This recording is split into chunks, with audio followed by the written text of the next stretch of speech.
আসসালামু আলাইকুম।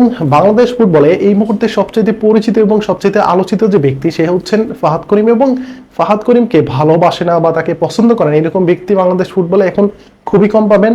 বাট যারা ফুটবলকে ভালোবাসেন তারা ফাহাদ করিমকে ভালোবাসতে বাধ্য হবেন, কারণ বাংলাদেশি ফুটবল সমর্থকদের পালস তিনি বুঝতে পারেন এবং বাংলাদেশি ফুটবল সমর্থক যারা রয়েছে সবাই তাকে অনেক বেশি পছন্দ করে, অনেক বেশি ভালোবাসে। এবং তিনি বাংলাদেশ ফুটবল ফেডারেশনের সাথে যুক্ত হওয়ার পরে বাংলাদেশ জাতীয় দল যেভাবে পরিবর্তন এসেছে এবং যে প্রবাসী ফুটবলারগুলো আসা শুরু করেছে, শুধুমাত্র তার একক প্রচেষ্টায় কিন্তু সেগুলো পসিবল হয়েছে।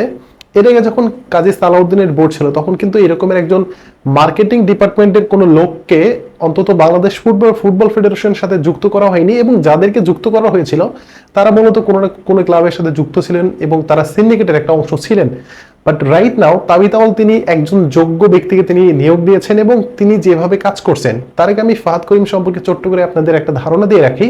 ফাহাদ করিম তিনি কে স্পোর্টসের সিও ছিলেন, এরপরে তার স্পোর্টস ম্যানেজমেন্ট এবং তার ম্যানেজমেন্টের দক্ষতা দেখে যখন তাবিতাওয়াল তিনি নির্বাচনে দাঁড়াবেন ঠিক তখন তার প্যানেলের হয়ে নির্বাচন করার জন্য ফাহাদ করিমকে অফার করে তাবিতাওয়াল নিজে, এবং এরপরে তিনি নির্বাচনে অংশগ্রহণ করেন এবং ঠিক এরপরেই তিনি নির্বাচিত হওয়ার পরে তাকে বাফুফের ভাইস প্রেসিডেন্ট হিসেবে অর্থাৎ বাংলাদেশ ফুটবল ফেডারেশনের সহসভাপতি হিসেবে তাকে নিয়োগ দেওয়া হয় এবং একই সাথে তাকে মার্কেটিং বিষয়ের যে দায়িত্বটা তাকে কিন্তু ফুলি সেপারেট করা হয় এবং তিনি দায়িত্বটা এমন ভাবে পালন করেছেন যে বাংলাদেশ ফুটবলে এই মুহূর্তে স্পন্সরের কোনো অভাব নেই।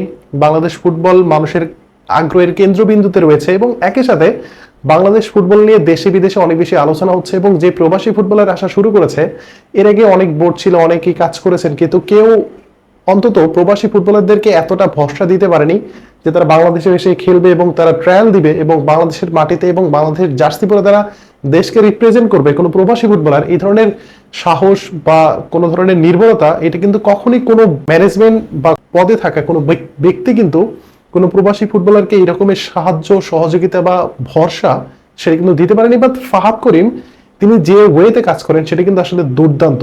প্রথমত ফাহাদ করিম যেভাবে কাজ করে তিনি মূলত দর্শকদের পালসটা বুঝতে পারেন, এইটা হচ্ছে সবচাইতে বড় একটা পাওয়া। এবং আমরা জানি যে প্রত্যেকটা স্পোর্টসে দর্শকদের পালস যারা বুঝতে পারবে এবং দর্শকদের যারা সবচেয়ে বেশি প্রায়োরিটি দিবে তারাই কিন্তু সেই দর্শকদের টানতে পারবে এবং তারা দর্শকদের দ্বারা সবকিছু করে নিতে পারবে। আপনি যদি দেখেন তাহলে ফাহাদ করিম দর্শকদের যেভাবে রিসপেক্ট করেন এবং দর্শকরা যা চান তিনি কিন্তু সেটাই করার চেষ্টা করেন। এবং এখন পর্যন্ত যতগুলো প্রবাসী ফুটবলার এসেছে এর মধ্যে হামজা চৌধুরী তিনি তো অলরেডি বাংলাদেশের হয়ে একটা ম্যাচ খেলে গেছেন, এরপরে সামিদ সোম তিনিও আসবেন, কিবো মিছিল তিনিও আসবেন, আরো অনেক প্রবাসী ফুটবলার কিন্তু বাংলাদেশের ট্রায়াল দেওয়ার জন্য এই মুহূর্তে বাফুফের একটা গুড লিস্ট, সেই লিস্টে কিন্তু আছে অন্তত প্রায় 30 জনের মতো ফুটবলার রয়েছে যারা জাতীয় দলে খেলার জন্য ট্রায়াল দেওয়ার জন্য আগামী জুন মাসে তারা আসবে বাংলাদেশে।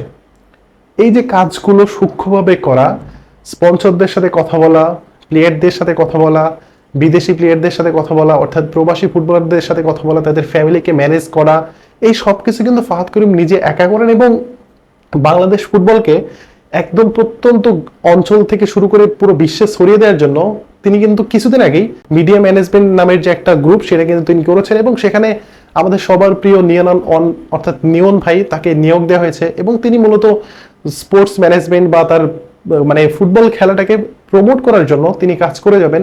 এটা কিন্তু নিঃসন্দেহে একটা ভালো একটা উদ্যোগ এবং সেই কমিটিতে অনেকেই রয়েছেন।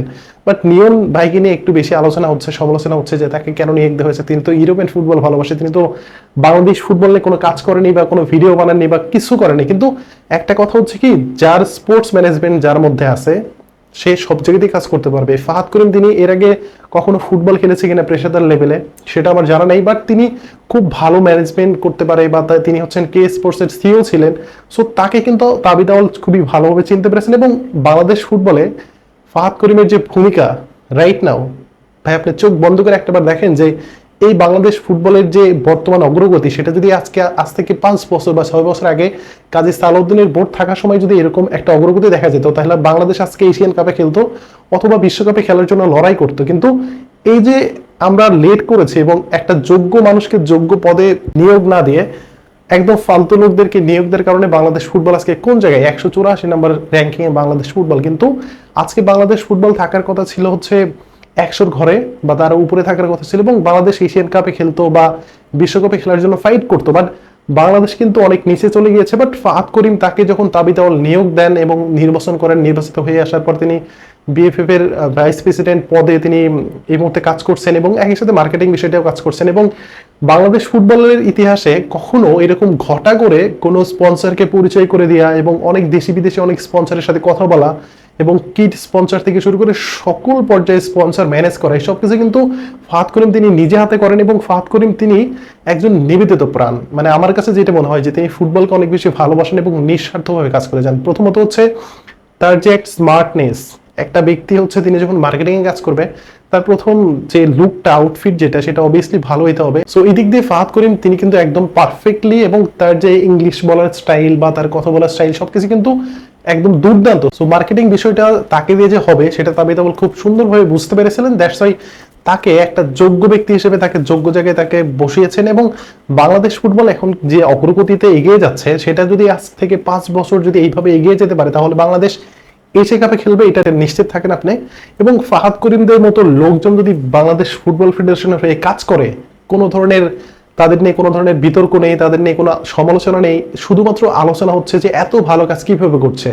একই পদে তো আরো অনেক অনেক সভাপতিরা রয়েছে, যেমন ইমরুল হাসান তিনি রয়েছেন, বা তাকে নিয়ে যে রকমের সমালোচনা হয় তার সিটে পটেও কিন্তু ফাহাদ করিমকে নিয়ে নেই। এবং ফাহাদ করিমকে ভালোবাসে না এমন কোনো ফুটবল সমর্থক ভাই আপনি পাবেন না যে ফাহাদ করিমকে কেউ আনলাইক করে বা তাকে কেউ ভালোবাসে না বা তাকে কেউ অপছন্দ করে, এরকম ব্যক্তি আপনি একদমই খুঁজে পাবেন না। এবং বাংলাদেশ ফুটবল ফেডারেশনের পক্ষ থেকে তাকে যেভাবে নিয়োগ দেওয়া হয়েছে এবং তিনি যেভাবে কাজ করছেন, দর্শকরা তাকে কিন্তু ধন্যবাদ দিতেই পারে। আমি আশা করব যে সিঙ্গাপুরের বিপক্ষে যে ম্যাচটা অনুষ্ঠিত হবে সেখানে ফাহাদ করিমের নামেও হয়তো অনেক আমি প্লে কার্ড দেখতে পাবো বা অনেক দর্শক নিয়ে আসবে যে ফাহাদ করিমকে ধন্যবাদ, কারণ তিনি যেভাবে প্রবাসী ফুটবলারদের সাথে কমিউনিকেশন করেছে এবং তাদেরকে নিয়ে আসার জন্য যে ভূমিকাটা রাখা দুর্দান্তভাবে রেখেছে। এবং এই ভূমিকাগুলো কিন্তু এরকে কোনো বোর্ডের লোকজন কিন্তু এইভাবে করতে পারেনি। এবং আমি যতটুকু বুঝতে পারতেছি যে তিনি নিঃস্বার্থভাবে এই কাজগুলো করে যান শুধুমাত্র বাংলাদেশের ফুটবলকে অন্য লেভেলে নিয়ে যাওয়ার জন্য।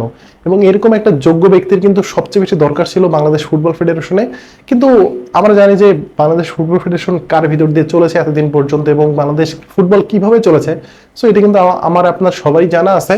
বাট একটা কথাই বলবো যে ফাহাদ করিম, আপনি যেভাবে কাজ করে যাচ্ছেন আপনার সাথে বাংলাদেশের প্রত্যেকটা ফুটবল সমর্থক আছে, এবং আপনি যদি একটা ডাক দেন দেখবেন আপনার জন্য দর্শকরা আপনার জন্য রাস্তায় নামতে রাজি আছে এবং রাস্তায় আপনার জন্য মিছিল করতে রাজি আছে, প্রতিবাদ করতে রাজি আছে। এবং আপনারা শুধু বাংলাদেশ ফুটবলকে একটু রাইট ওয়েতে রাখেন, দেখবেন আপনাদেরকে সবাই মাথায় তুলে রাখবে। এবং একই সাথে তাবিথ আউয়াল তাকেও কিন্তু অনেক বেশি ধন্যবাদ দেওয়া উচিত, কারণ তিনি যোগ্য ব্যক্তিকে বসিয়েছেন এবং বাংলাদেশ ফুটবল কিন্তু এখন রাইট ওয়েতে আছে। সো আপনাদের মতামত আশা করছি। ধন্যবাদ সবাইকে।